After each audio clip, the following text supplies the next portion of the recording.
जैसा कि मैं कह रहा था कि पूरा बिहार अभी बिहार दिवस का जश्न मना रहा है और इस शहर का अपना FM 91.1 आज इस शहर वासियों को समर्पित होने वाला है।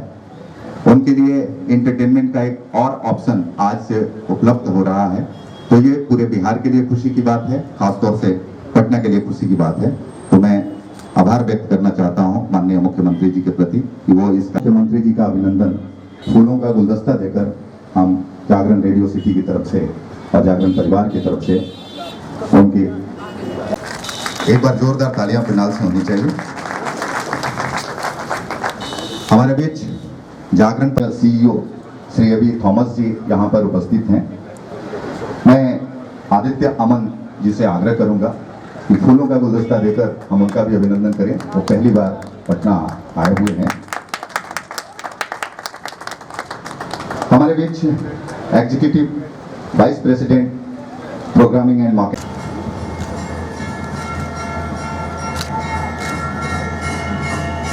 जागरण परिवार के तमाम वरिष्ठ सदस्यों और रेडियो सिटी परिवार के तमाम सदस्यों के प्रति भी आभार व्यक्त करता हूं और उनका अभिनंदन करता हूं।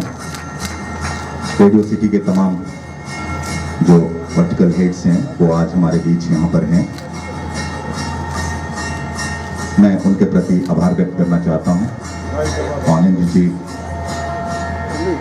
समीर जी, सत्यानंद जी, विकास जी, आदित्य जी, अमर जी, नीली मैम। मई 2011 में, उसके बाद कार्यालय का उद्घाटन किया था 2014 में, और अब आज इधर रेडियो सिटी का उद्घाटन इनके का कलमों द्वारा हो रहा है। रेडियो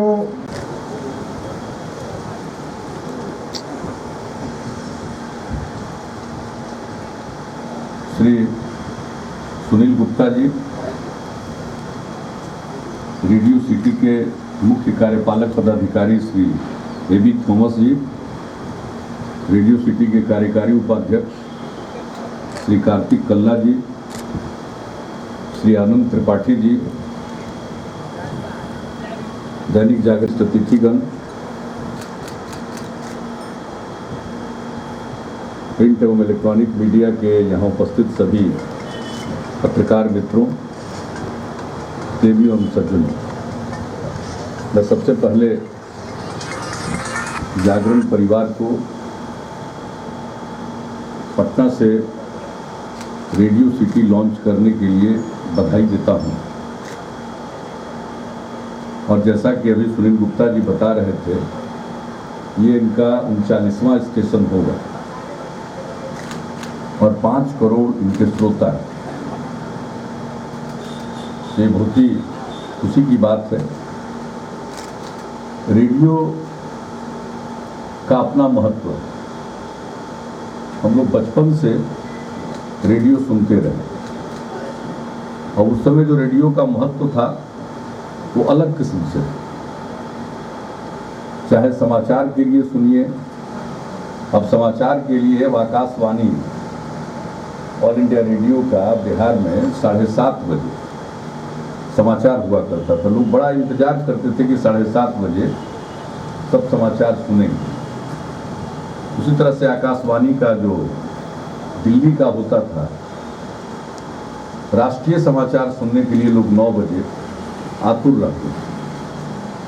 सवेरे भी समाचार प्रसारित होता था, उसको लोग सुनते थे और बहुत ज़्यादा निर्भरता थी।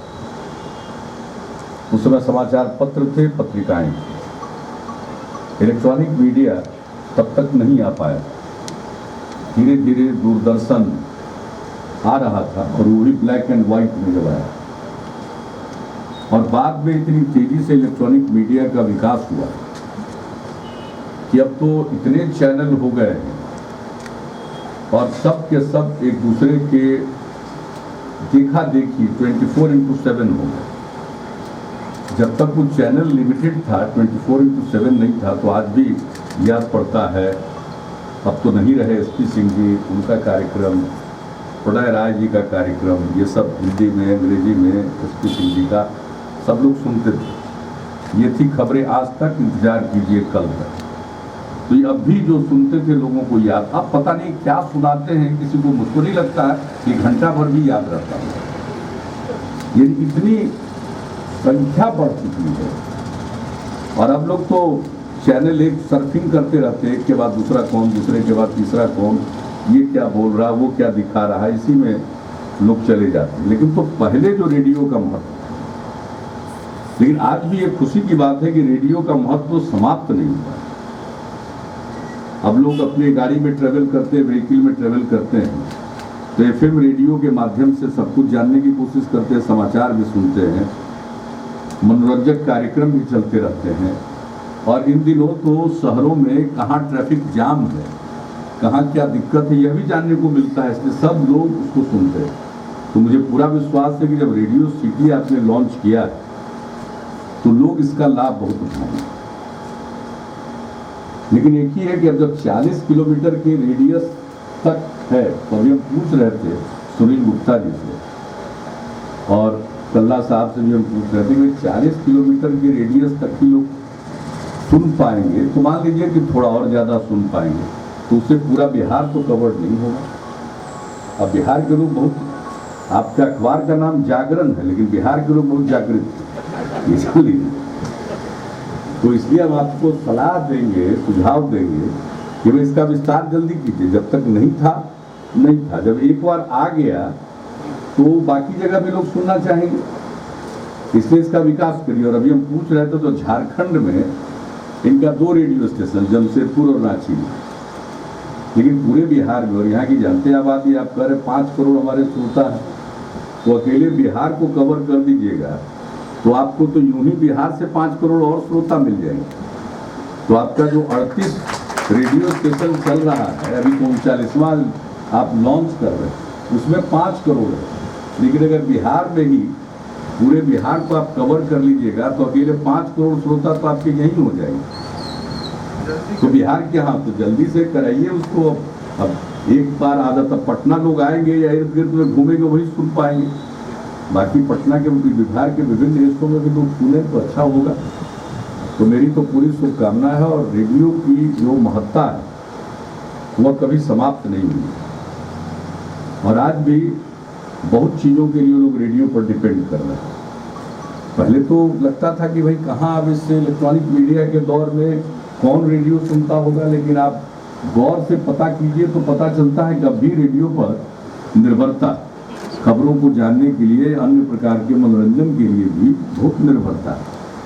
अब उस समय जब हम लोग यंग थे तो विविध भारती का कार्यक्रम, रेडियो सिलोन का कार्यक्रम चलता रहता था, और उसमें भी जो गाने सुनने को मिलते थे और वो काफ़ी आनंद देने वाले वो सब मनोरंजन के कार्यक्रम थे।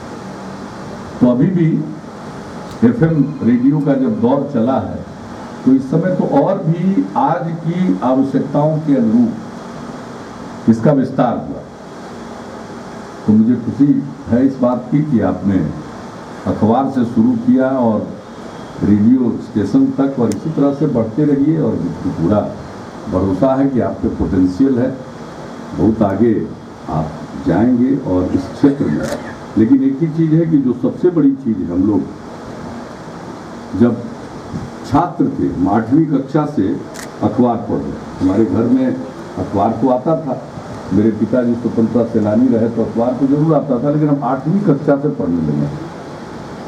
और जो कुछ भी एक, जिसको कहिए आप जनरल नॉलेज जिसको कहते हैं, सामान्य ज्ञान, अन्य चीज़ों के बारे में या भाषा के बारे में समझ, वो अखबार के जरिए।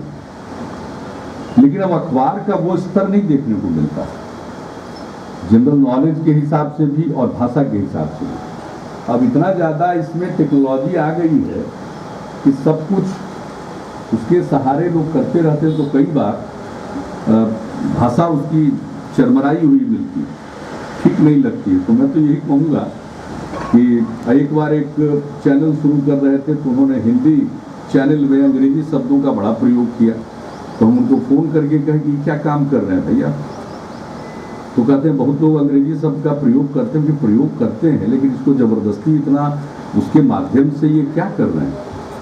ये तो हिंदी के साथ अहित होगा, जो एक बोलचाल की भी भाषा है और एक समृद्ध भाषा भी है। तो पता नहीं क्यों एक अलग अलग दौर में अलग अलग प्रयोग चलता रहा। तो हम लोगों की तो यही अपेक्षा है कि समाचार पत्रों का प्रकाशन उसी प्रकार से हो। ये सही है कि आज की जो नई टेक्नोलॉजी है उसका तो इस्तेमाल करना ही चाहिए, लोगों को अद्यतन जानकारी मिलती है। आज समाचार पत्र पढ़ने से ज़्यादा आप लोग तो अपने मोबाइल पर ही सब कुछ जानने लगते हैं। आप सब लोगों का भी उस पर भी समाचार आता रहता है, तो तत्काल आता है। लेकिन एक जो खासियत थी समाचार पत्र और आज के समाचारों, उस समय क्या था कि एक तो एडिशंस कम होते थे, अब तो एडिशन बहुत ज़्यादा होते, लेकिन अखबार में कोई खबर आती थी, चाहे वो सीधे उनके संवाददाताओं के जरिए आए या न्यूज एजेंसी के जरिए आए, तो उसको गौर से लोग देखते थे और उसको उसी हिसाब से ठीक ढंग से उसको प्रकाशित करते थे। अब ये टेक्नोलॉजी बढ़ी है ना कि कहीं से कोई खबर मिली तुरंत वो अपलोड हो जाता है। अब पता चला 1 घंटे के बाद क्यों खबर ही गलत थी। तो ये एक खतरनाक चीज हो गई। और खास करके जो इन दिनों सोशल मीडिया का प्रभाव बहुत चला है। अब सोशल मीडिया में हमको तो नहीं लगता है कि कोई बहुत ज़्यादा सोचता है, कोई चीज चला देता है, वो सही बात है गलत बात है इसको कोई नहीं देखता है। अभी हाल ही में देख रहे थे कि भाई सोशल साइट पर क्या चल गया न्यूज, कि आप आर्मी के लोगों को प्लेन से ले जाया जा रहा था और प्लेन से ले जाया जा रहा था, उसमें खाने का इंतजाम नहीं, तो एक आदमी ने सबका खाने का इंतजाम किया। भला बताइए, आर्मी के लोगों को कोई प्राइवेट प्लेन से ले जाया जाता है सोशल मीडिया पर? तो आज के दौर में और नई पीढ़ी पर जो असर पड़ रहा है, हम इसलिए इसकी चर्चा कर रहे हैं कि इन बातों को देखना चाहिए। हम भी जब बहुत युवा थे, युवा भी नहीं कहिएगा, हम लोग बच्चे थे, 8वीं कक्षा में क्या उम्र रही होगी, 11 साल रही होगी, 10 इसी तरह की 12 साल रहे होंगे इसकी उम्र के।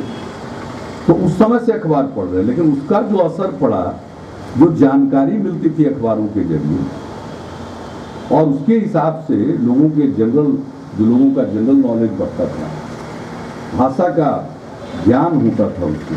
तो मैं समझता हूँ उसके साथ चाहे टेक्नोलॉजी जितनी आ जाए और आज चाहे जितनी जल्दी से आप खबरों को चलाएं, लेकिन अब हम लोगों का परामर्श तो आउटडेटेड हो चुका है, लेकिन फिर भी ये परामर्श हम जरूर देते रहेंगे कि भाई उसमें जरूर भाषा का और खबर की सच्चाई पर जरूर ध्यान रखना चाहिए। इतना भर तो अन्य मीडिया की तुलना में ये जो महत्व है प्रिंट मीडिया का वो रहेगा। और मेरा अपना विश्वास है, चाहे इलेक्ट्रॉनिक मीडिया का जितना विकास हो जाए, सोशल मीडिया चाहे जितना हावी हो जाए, लेकिन ये जो प्रिंट मीडिया है इसकी अहमियत कभी खत्म होने वाली नहीं है। अब हम लोगों को सब तरह की सुविधा, समय नहीं है कि टेलीविजन देख पाए, एक अलग विषय, लेकिन लोग देखते रहते हैं। लेकिन अब हम लोगों को अगर सवेरे अखबार पढ़ने को न मिले तो बहुत कुछ लगता है कि खोए हुए। अब खास करके पर्व त्योहार के दिन जिस दिन बंद हो जाता है, तो उस दिन बहुत थोड़ा छटपटाहट होती है। सवेरे सब कुछ करने के बाद चाय पीते हुए जो अखबार पढ़ने का आनंद है, और जब अखबार निकालते हैं तो उसकी जो गंध है अखबार की अपनी, जो प्रिंट का जो गंध होता है, तो उससे हम लोग इतना ज़्यादा एकस्टम्ड हो चुके हैं कि सवेरे सवेरे जब तक वह नहीं होता है तब तक वो आगे कुछ करने का मन नहीं होता। उसके लिए समय बिल्कुल निर्धारित है कि उतना करेंगे। अगर कोई बहुत जल्दी करना है तो परेशान रहते हैं। हम तो समाचार पत्र को लेकर गाड़ी में बैठ जाते हैं कि रास्ते में पढ़ते जाएंगे, कहीं सवेरे जाना है तो प्लेन में ही लेकर चले जाएंगे, लेकिन पढ़ते जाएंगे। तो ये एक आदत है। तो मैं समझता हूँ कि प्रिंट मीडिया का महत्व कभी खत्म होने वाला नहीं है, और उसी तरह से रेडियो का महत्व। तो प्रिंट मीडिया का और रेडियो का महत्व सदैव रहेगा, इसमें कोई शक नहीं। और मुझको पूरा भरोसा है कि आपके समाचार पत्र की तरह ही ये जो रेडियो सिटी है ये भी लोकप्रिय होगा लेकिन लोकप्रिय होगा तो साथ साथ एक लोकप्रिय सुझाव भी मान लीजिए कि इसको जल्दी से जल्दी और जगह स्टेशन इसका स्थापित करिए, ताकि लोग सब चीज़ों को हर जगह सुन सकें, आपकी बात को जान सकें। तो इन्हीं शब्दों के साथ तीसरी बार यहाँ आने का मौका मिला, आपने बताया तो ऐसा लगता हर 3 साल के बाद एक बार मौका मिल जाता है। 11, 14, 17 तो पता नहीं फिर 20 में मौका दीजिएगा आप लोग। तो इन्हीं शब्दों के साथ आप सबको ढेर सारी शुभकामनाएं।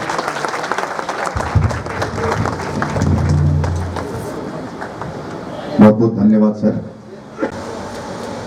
As we've said earlier, Radio City Patna is our 39th station across the country, and we are very excited to be in Patna and the business opportunity that the city offers us. We are committed to offer clean, pure, wholesome entertainment to the city of Patna. On behalf of the Jagran Parivar and all of us at Radio City, we wish to thank the Honorable Chief Minister and all of you for taking time out to be with us on this momentous occasion. Thank you.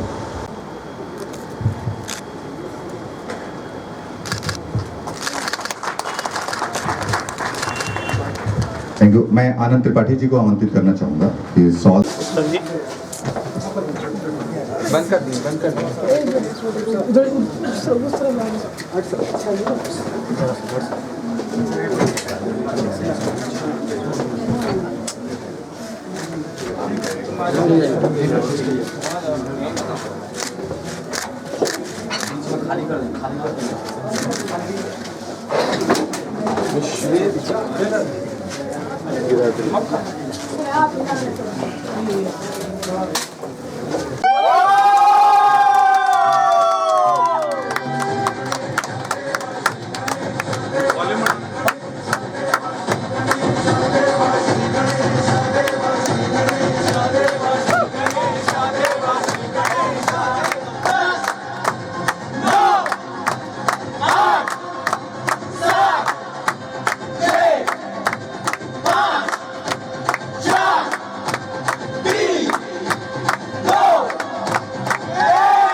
हाय, मैं हूँ ऋतिक रोशन। जिस शहर के लोग hello नमस्ते नहीं कहते। FM so on the count of 3, 2, 1 here we go. Sir, हमारा स्टेशन का जिंगल है।